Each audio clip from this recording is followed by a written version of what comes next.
Hi everyone, welcome to the course on C++ programming for physics, automation, embedded system, and game development. I'm really excited to have you as we embark on this journey to explore the power of C++ in these diverse fields.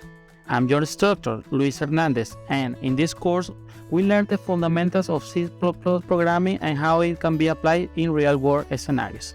C++ is a powerful programming language that offers low-level hardware access, efficient memory management, and object-oriented capabilities, making it an ideal choice for these fields.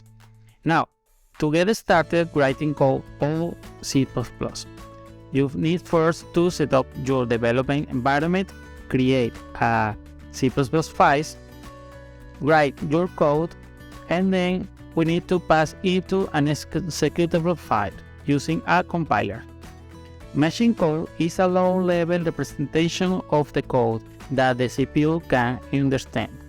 The CPU follows these instructions represented in binary form that are executed to perform the desired operations. Now, are you wondering how does C++ differ from Java and C#? Well, they run on a virtual machine where the code runs into an intermediate language first and then run the app on that target platform.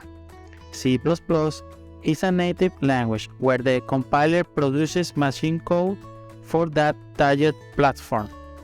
Now, first of all, I'm going to show you the good and fast way to write C++ code, starting from the basic variables and functions. And then you are wondering what are the prerequisites, nothing more than your own commitment. We're going to show you the C++ library to take care of performance, memory, and pointers. They are very powerful, and more so on content, templates, multiple platforms, and data structure. If you have any question, please don't hesitate to get in touch with me.